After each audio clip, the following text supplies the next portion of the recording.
Hello folks, my name is Heather Agnew and today I want to share with you some of my favorite hand and wrist techniques in a little bit of a flow. These are great for warming up your hands on a cold morning or increasing the mobility of your hands and wrists, especially for people like me who have arthritis. On a cold day like it is today here in Canada, my hands are quite stiff. It's also a really nice thing to do if you've been typing or working at your desk for long periods, or just as a really nice way to do a little bit of soothing self-care. So we're going to start out with a really simple technique just to squeeze and stretch. And let's start out nice and easy. Be a little bit casual with how much intention you put into this technique. So first, I should mention, find yourself sitting comfortably, maybe up on a bolster or a few cushions. You could do this sitting on the sofa, sitting in bed, or sitting at your desk. So get comfy. And then just take your hands and give a little squeeze and a little stretch and a little squeeze and a little stretch. And as your hands start to warm up, you might add a little extra squeeze and a little extra stretch if that feels good for your body today.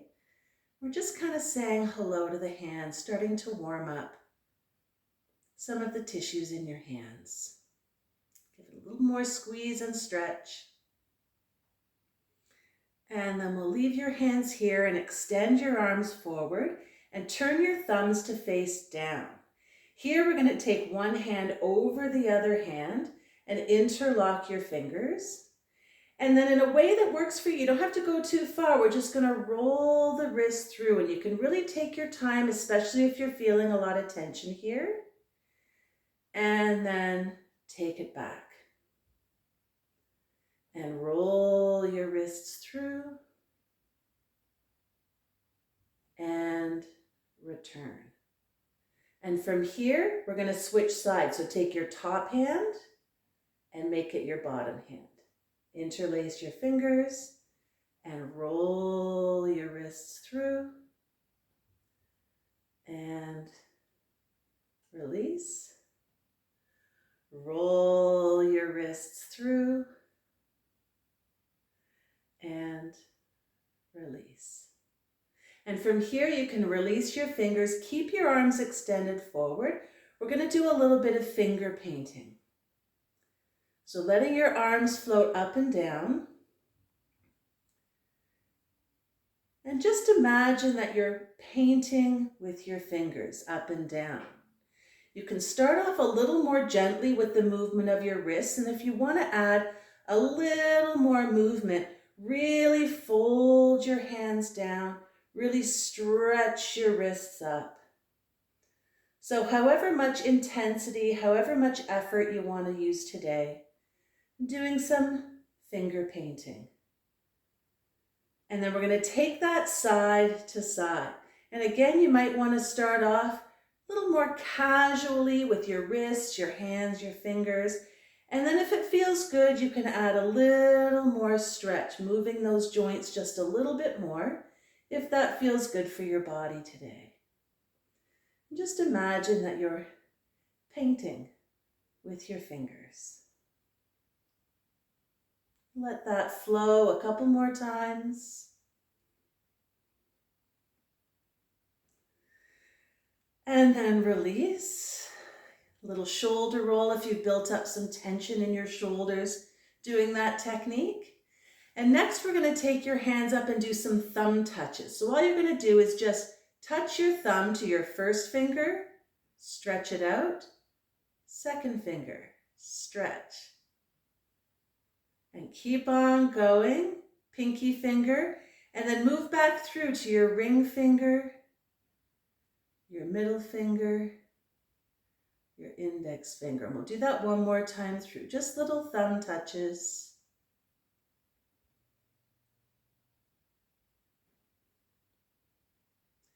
And then pinky finger, ring finger,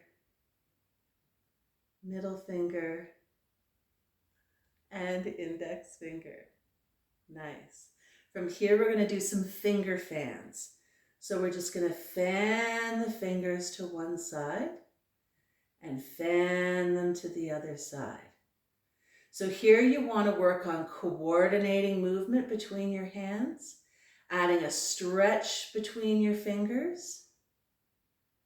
And think about letting your fingers dance a little bit here. So you don't want to use too much tension.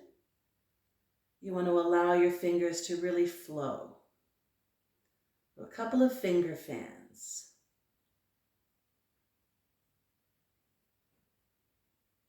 That's it. And then from here, we're going to move to finger rolls. I find this a little bit challenging. I've got lots of arthritis in my fingers, so I tend to do this with one hand at a time with a little bit of a supporting hand, just to kind of give me some stability and help me concentrate. So what we're going to do with finger rolls is, starting with your thumb, you're going to roll your thumb down and roll it up. And you want to try to move at each joint in your fingers. So to your index finger, try to move at the first joint, then the second joint, then the third joint. See if you can't bring the finger nice and close, and then roll it down, and then roll it back up. And we'll try that with the middle finger. So trying to move at each joint and roll it up. And you'll see that my fingers often move when other fingers are doing the job. That's okay, you can let that happen. If you want to get a little more precise, you can try and move each finger completely independently. That doesn't really work for my body. So the ring finger, you want to try and fold at the first joint as best you can, second joint, third joint. It's tougher than it looks. And then your pinky finger, same thing. Roll it down and roll it back up. And then switch hands. So starting with your thumb. So again, you're just trying to isolate and move at each joint and move sequentially through your joints as best you can. Curling your fingers down. See if you can get the tip of your finger a little closer to the palm of your hand if you're able. And if you're looking for extra challenge here, if this isn't challenging enough for you, try to move each finger independently so the other fingers don't move along. These are finger rolls. I find that quite challenging, so I like to do a little something to kind of give me a break after that. So I do spider push-ups. So spider push-ups, you're bringing the base of your fingers together and then pulling them apart. I like to think about doing this with a little bit of tension so that my fingers are really working here. I can feel the strength of my fingers pushing apart, and I can feel the stretch of my fingers as they come together. So you can try that a couple times. Spider push-ups. Giving your fingers a little stretch here and push, little strengthening here. Nice. And from here, we're going to bring our hands into prayer position and just do a few prayer rocks. So you're just going to take your hands from prayer position at your heart and fold your fingers down towards the ground as best you can without moving other parts of your body, and bring them back. So nice and easy to start. Just rocking your hands up and down. Feel the work here in your wrists and forearms. If you want to add more intensity, you can take your hands a little bit away from your chest. Fold your hands in a little further, down a little further if that works for you today. So prayer rocks up and down, and then we're going to do prayer rocks side to side. So you're folding one set of fingers and palm across, giving a stretch into the opposite hand. So nice little prayer rocks. You can give that a little bit of a shake. Now we're going to come to a wee bit of self-massage. So what you're going to do is massage the webbing between your thumb and index finger. And you don't have to put a lot of intensity into this. This can be nice and soft. You can use your fingertip and thumb. I find that is strong on my hands. So I tend to curl my index finger in a little bit, make a hook, and use the side of the finger on one side of the webbing, thumb on the other, and just give it a nice easy massage. So that's what that looks like. Little curled finger on one side, thumb on the other. And you don't have to go for intensity here. This can be nice and soft. Just easing into that spot, the webbing between thumb and index finger.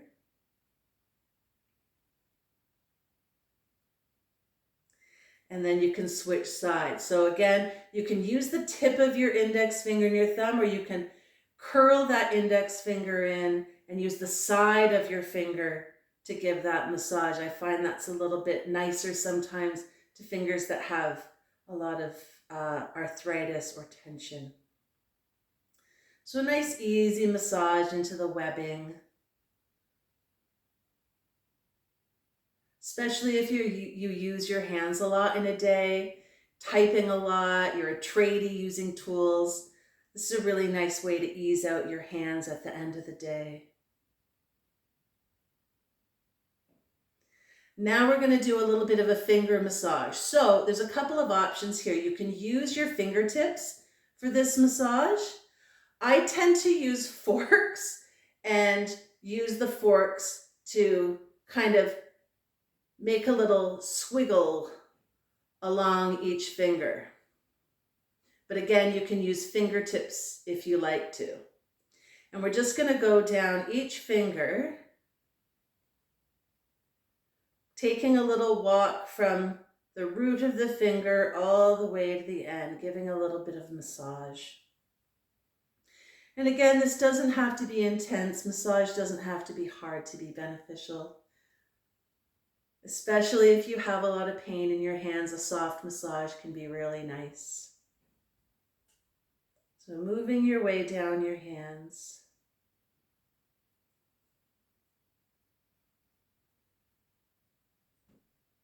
And then you can switch sides. So again, it could be fingertips, you could make forks, and just taking a little wiggly walk down your finger.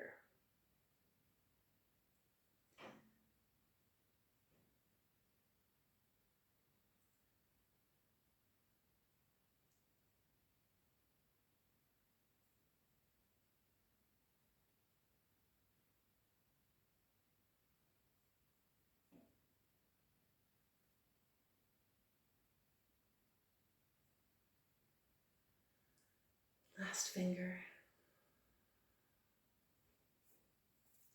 Last technique we're going to do is rub your palms together, generate some heat, and then just clasp your hands together. Let that heat reach into your hands, soothing your hands.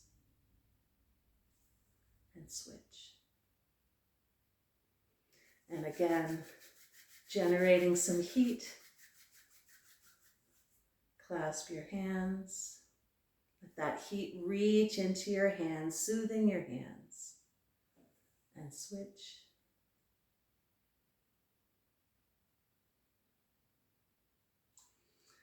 And that's our hand and wrist flow for today. I hope you found that useful. I hope there's some techniques there, or maybe even the whole flow, that can benefit you in your life and in your self-care and your self-soothing practice. Thanks for joining me. Namaste.